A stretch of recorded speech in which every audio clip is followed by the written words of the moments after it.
Si Luis Salandoni ay pari sa simbahan Katoliko in the 1970s, no? Ito po siya ay in charge dito sa tinatawag na Social Action Center. Ito po yung may mga program na pinagdadaanan dati ng programang Caritas. So ang programa ng Roman Catholic Church na Caritas, ito po ay dumadaan sa mga social action center nila. Like sa Iloilo, mayroon silang dating mga tinatawag na Haro Social Action Center ng Archdiocese of Haro. So si Luis Salantoni was the Archdiocese Social Action Center in charge na pari dyan sa May Negros, sa Bacolod City siya naka-base. During the 1970s, no, before the declaration of martial law. At ito po siya ay nadugtungan ng mga kadre ng CPP, NPA, NDF na mga kabataan na na-deploy sa Negros. Ang isa dyan, naging kakilala natin ma'am yan, ang isang umugnay kay Luis Salandoni sapagkat during their younger years ay na-deploy siya sa Negros. No? Itong si Tita P. You know Tita P? Yung maliit na tumatawag sa atin mas palagi, yung payat na. Oh, yeah, yes, yeah. Si Tita Peach na lang, si Tita Peach yon. Si Tita Peach ay isa po sa mga nag-recruit kay Luis Salandoni. Hindi lang siya natin ma-interview kaya hindi masyado ito nagsasalita on public, no. Pero si Luis Salandoni ay kilala namin dahil ang mga Landoni ay nanggaling yan ma'am sa Negros, no, mga landed family ang mga yan, no. Even ang asawa niyang madre na si Connie Ledesma ay madre na galing din sa Iloilo, landed family din. Na ngayon ay nananatili pa na nandyan sa Netherlands. So paano napunta si Luis Salandoni sa CPP, NPA, NDF, no? During the time of the Marcos Marcialo Sr., nagkaroon po ma'am ng mga maraming pagkilos doon tungkol sa mga sakada, sa problema ng mga sakada sa Negros, no? Ang pananamantala, ang problema nila sa kahirapan, kagutuman. So nilubugan ito ng mga Eric Marcos era ito, Marcos Sr. Yeah? Marcos Sr. Yeah, Marcos Sr. At during that time, ma'am, papalapit ng martial law. So si Luis Salandoni ay na-expose sa mga ganitong kalagayan at nakasalamuha niya ang mga kadre ng CPP, NPA, NDF sa Negros. Kaya siya na-recruit. No? Ang isa sa mga kagrupo niya doon, nang ma-recruit siya, ay naging pinsan niya ito, ma'am, ni Tomas Dominado, si Ed Legislador, si Pindong, at yung sinabi ko nga kanina, si Tita P, na na-deploy sa Negros.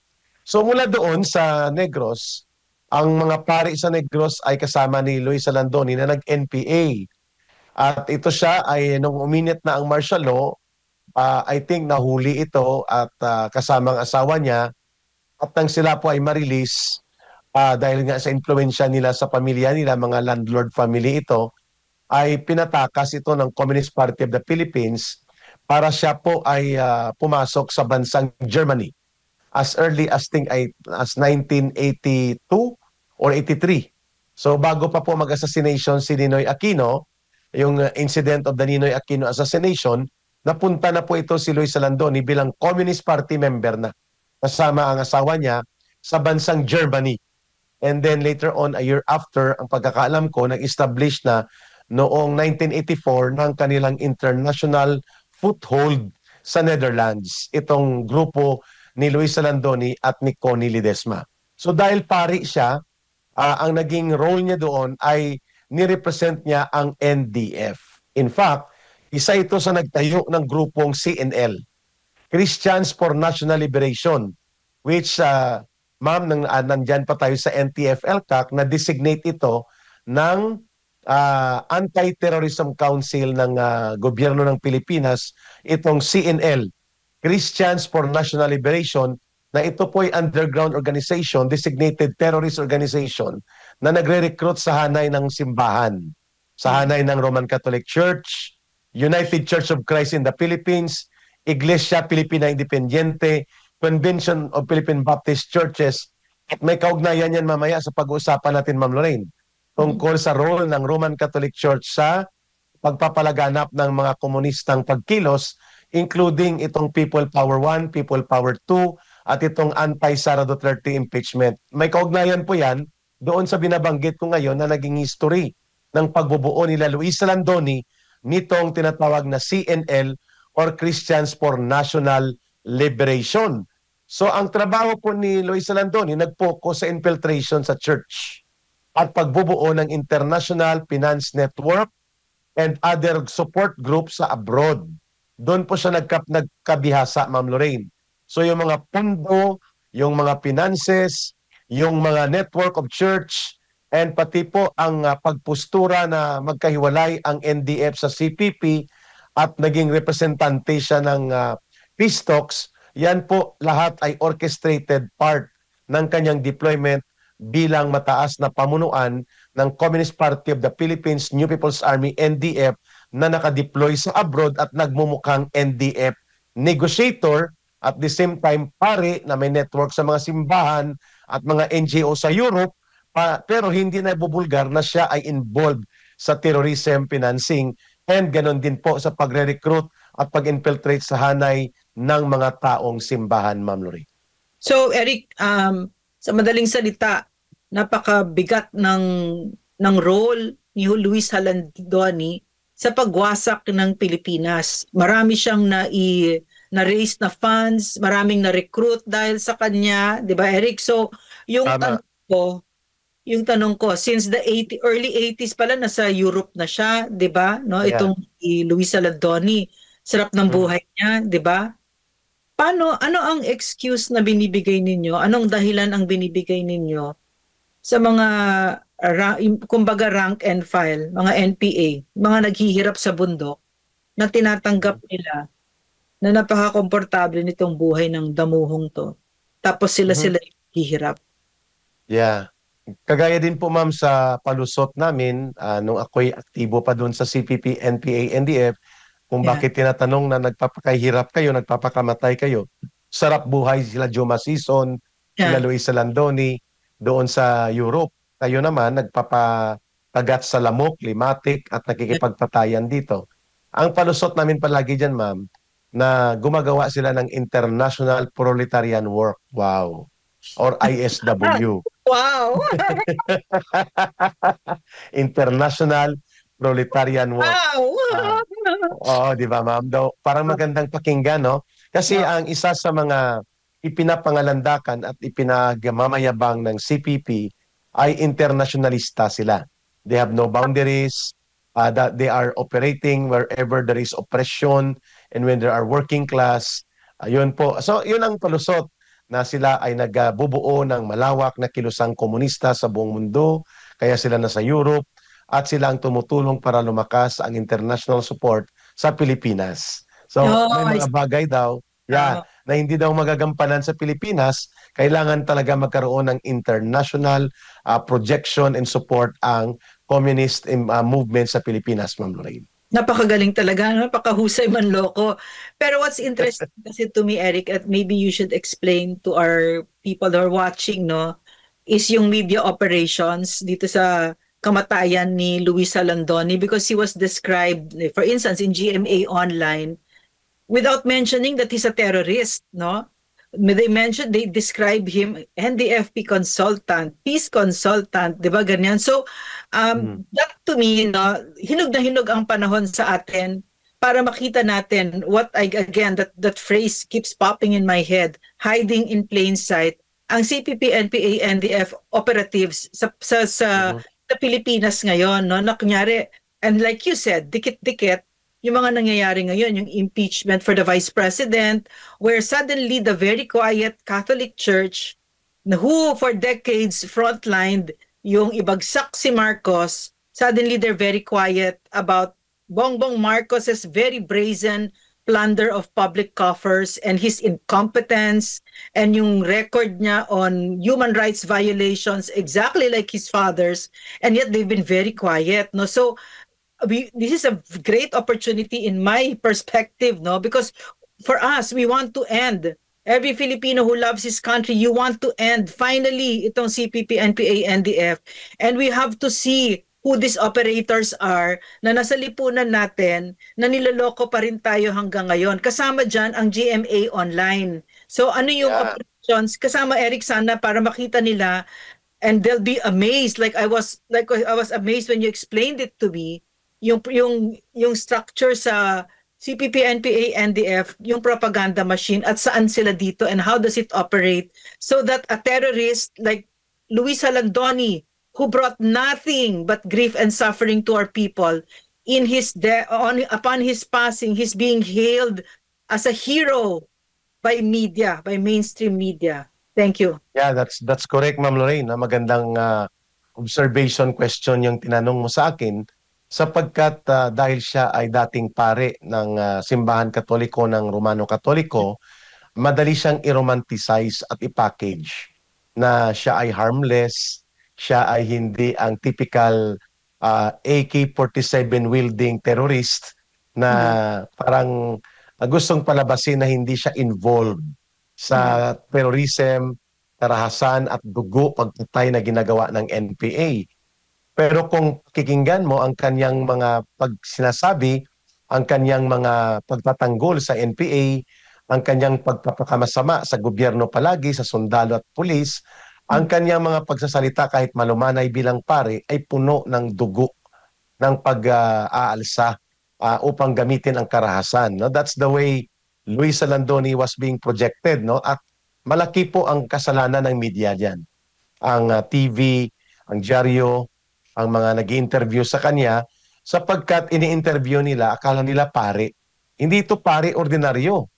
Ay wala tayong pakialam kung pare siya o hindi, madre o hindi, pastor o hindi, obispo, santo papa.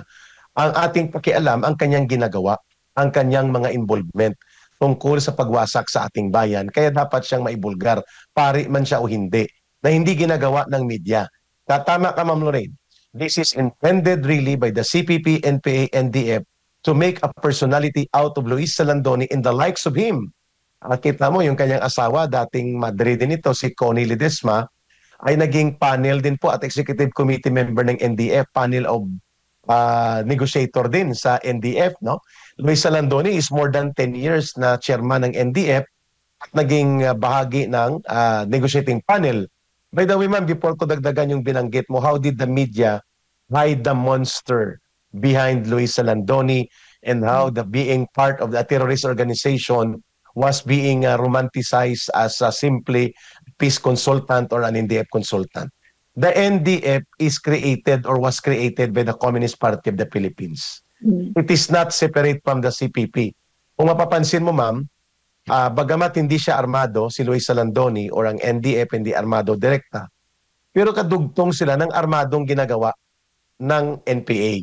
Kaya kung magsulat ako, ma'am, kami, like nagsasalita ako, it should always be tatlo. CPP-NPA-NDF to give emphasis na ang NPA at ang NDF ay bahagi ng mga pinamumunuan ng Communist Party of the Philippines. At sila ay hindi hiwalay. Bagamat sila ay magkakaiba sa pangalan, sa katawagan, pero ang kanilang involvement ay magkakadugtong. Kaya magkakadugtong ko silang tinatawag na CPP, NPA, NDF. Yes, ma'am. Yeah, kasi nga gusto natin i-underscore dito no na ang CPP, NPA, NDF, ang armas niya mga salita, 'di ba? So merong Gabriela party list, may Gabriela ano ba yung Gabriela lang, 'di ba? Tapos etc., 'di ba? So gusto ko malaman yung pagkakaiba ng NDF sa NDFP. Okay. Ang NDF, ma'am, yun talaga ang organization nila. National Democratic Front na ikwento ko nung nakaraan natin na pag may mga front organizations like LFS, Anak Bayan, Gabriela, ang KMU, ang pumapayong dyan, Bayan. Bagong Alyansang Makabayan. Front organization. Pero may mga underground organization na nakatago, nakabaon, nasa likod ng mga front organization. Even hindi sa kanayunan, kundi sa urban center, nandyan sila. Nagre-recruit para sa NPA at nagdudugtong sa NPA at sa Communist Party. Ang tawag dyan, NDF. Ang mga ugmo na ito ay Kabataang Makabayan sa youth sector, Makibaka sa women's sector, Masapa, Malayang Samahang Pangkalusugan sa health sector, so on and so forth. Yeah, lumaban sa NUPL. Yan si Cristina Conte, lumaban siya, at the same time, Communist Party din siya, tatlo yung organisasyon niya. These organizations that you're saying, Eric, itong 16, have been designated as terrorist by the Anti-Terrorism Council under PRRD's term of office. No? That is correct. Designated na po ito, ibig sabihin, they are now subject to the implementation directly of anti-terrorism law and anti-terrorism financing, including yung mga nagdudugtong sa kanila. Kasama dyan, ma'am, ang CNL, Christians for National Liberation, na nakabaon, nakalangoy, nakatago sa likod ng mga infiltration work sa Iglesia Filipina Independiente or IFI Aglipayan Church, United Church of Christ in the Philippines, UCCP, UCCP Haran, remember, Ma'am Lorraine, sa Davao. Yeah. Number 3, Convention of Philippine Baptist Churches. Number 4, Roman Catholic Church. So yan Eric, sila ay mga... no, I just want to make a comment, no? Go ahead. Yung devious nature ng CPP nang ipinasok pa nila mga simbahan, no? These places of worship and supposedly sacred places, 'di ba, where we surrender our judgment, no, to whoever's there, to a priest like Luis Salandoni. In other words, parang inabuso talaga.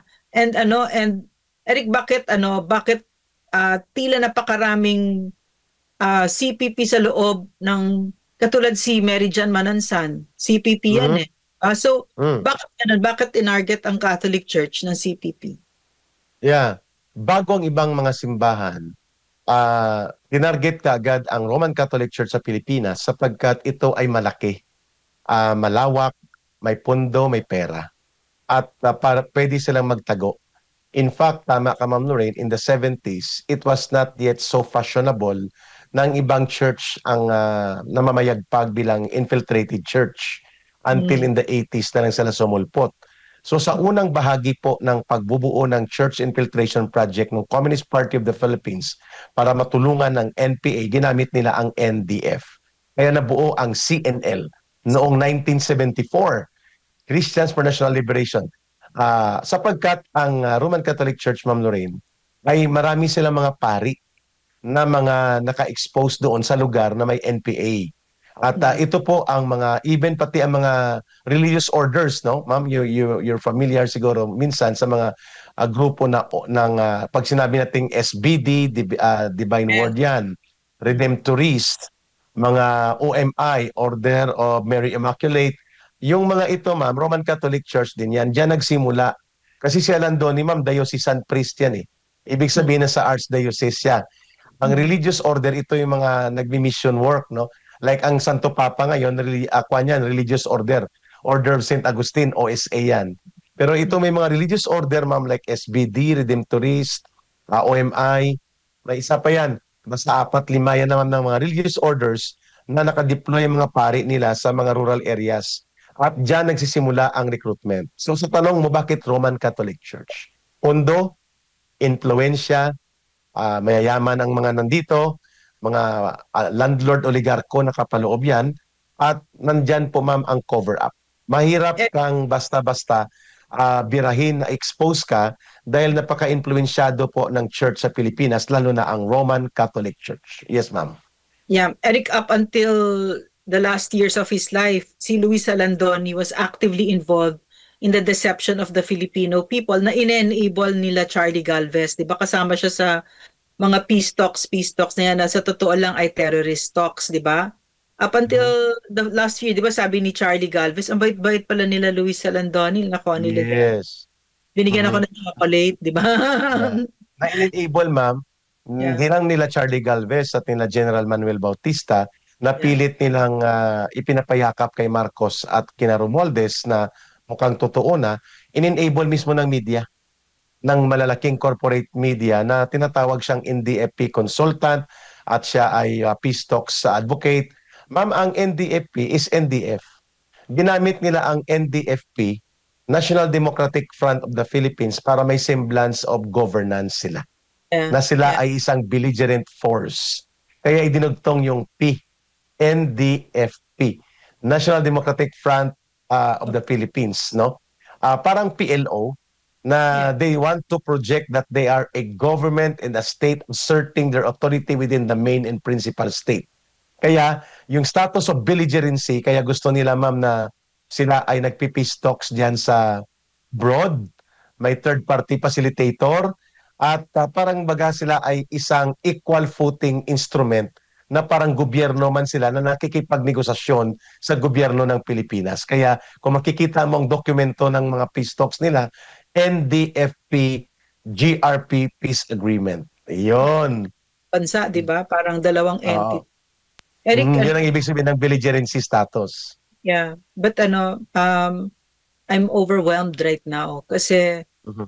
naawa ako sa Pilipinas, no, na kasi we went so far, we got so far with the NTF-ELCAC under PRRD. Napabagsak natin ang Mhm. CPP, nag-iwan lang ng konti.